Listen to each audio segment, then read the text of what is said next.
Peace, family. I'm gonna do a follow-up video to the Montgomery Brawl. Finally, I seen a story reported on MSNBC. I've heard it was on CNN, and I seen it on TMZ earlier. But after about 2 3 days, they finally put it on major network. So I don't like the tone of which is being reported, but let's take a look at it. If you've been on the interwebs at all in the last couple of days, there is a good chance that you've seen what has become the most viral video of the week, if not the whole year. And that is the Alabama dock brawl. But in case you missed it, here's how it all went down. It started on Saturday on the Montgomery riverfront dock, where they have restaurants and leisure activities and where boats large and small, private and city-owned, can pull up. A black riverboat co-captain asked a group of white boaters to move their illegally parked pontoon so the Harriet II riverboat could dock. The Harriet II part is quite poetic because before this was all one big leisure spot, the Montgomery riverboat was a major, massive slave port, which is going to feel ironic in a second. The pontoon group refused, and the argument turned violent when one of the white pontooners charged and swung at the black employee, who proceeded to throw his hat in the air, Bobby Shmurda style, and fight back. He was quickly outnumbered, and the group of white shirtless boaters all started piling on him. Well, it wasn't long before black onlookers came rushing to the co-captain's defense from seemingly everywhere, like he'd thrown up a bat signal to the ancestors, maybe Harriet Tubman herself. One teenage member of the Wakanda Avengers even jumped off the Harriet II and swam to the dock to join in, earning him endless nicknames online, including Michael B. Phelps and Aquaman. It was then that an all-out brawl ensued. Video shows men and women punching, shoving, kicking. One uncle even grabbed a fold.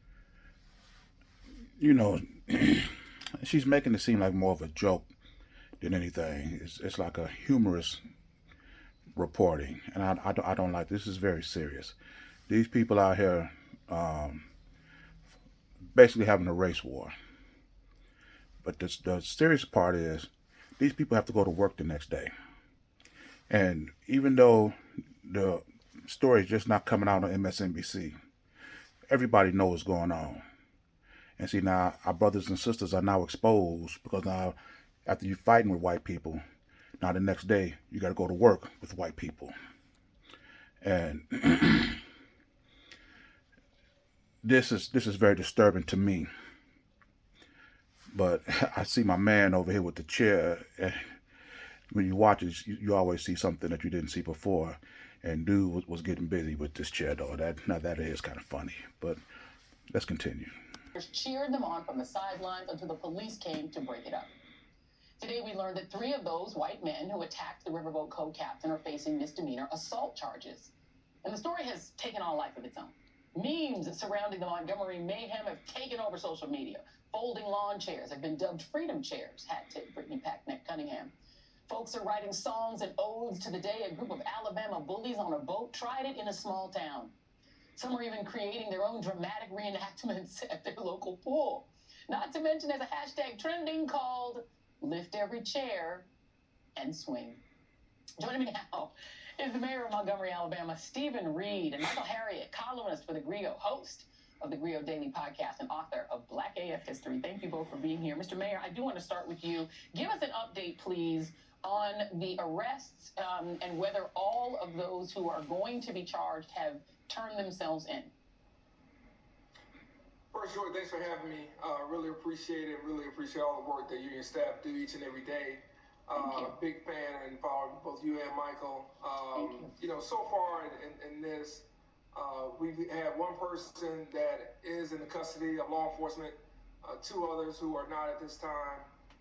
They've not been cooperative, and so we will have to take probably some extra measures to deal with them. But that's where we are right now. The investigation is still ongoing as we try to sort out fact from fiction and try to go through the process that's led us to bring about third-degree assault charges on these perpetrators and what may be more charges still to come. And let's just sort of be clear. I mean, let's talk about the atmosphere in Montgomery in the 24 hours before. Donald Trump did a Trump rally. He did a rally in Montgomery about 24 hours before this. What was kind of the atmosphere in the city after he was gone? Because we know statistically, hate crimes, violence tend to go up when Trump comes to town.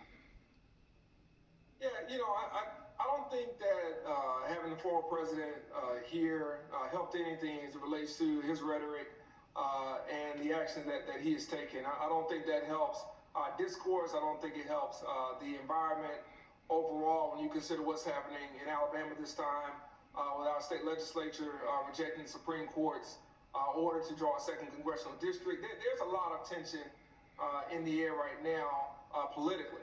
And I don't think having former President Trump here helped anything. And I think some people can get a little too caught up in what they see online. I think some people can get caught up in terms of what they're reading, what they're hearing from, their friends in their immediate circle, and may take things a different way than maybe others would. There's not just political pressure. There's social pressure, because blacks and whites just don't belong together. It's just as simple as that. There's economic pressure. Wages aren't going up. Cost of living is skyrocketing. There's political pressure. There's judicial pressure. It's just a pressure-filled environment for blacks and whites to live together. I don't know what is so hard for people to understand and grasp this. We can't just focus on one thing. We got to be able to focus on all this stuff. But let's continue. And one more question is, these are misdemeanor assault charges that these men are facing. What about hate crime charges? I mean, these were multiple 6, 7 white men who jumped one black man who was just doing his job. Yeah, based on the information that we have as of now from the FBI, it does not meet their criteria. But we're working very closely with the FBI. We've asked witnesses to provide us with more information and testimony as well. So, this is fluid and things can change. But as of now, we don't have enough evidence to move forward with that in our conversations with the FBI. But again, we're going to continue to work very closely with law enforcement. We're going to be very intense in our approach to this. We realize the magnitude of what took place. And I saw what you all saw and what millions of other people saw. And that's disturbing. I don't understand why hate crime wasn't attached to this in the beginning. I don't know what other evidence you need to see. If you got 2 eyes like I do, heck, you only need 1 eye. These men, these white guys, had a predetermined, already existing hate for black people. It doesn't take, if you told one person to move the boat, it don't take all 5 of y'all to get out of there to jump on this guy. This is without a doubt. This is without a doubt a hate crime. We don't need the FBI to give us their consideration or their agreement. It's obvious to anybody that got 2 eyes to see what's going on. This is ridiculous.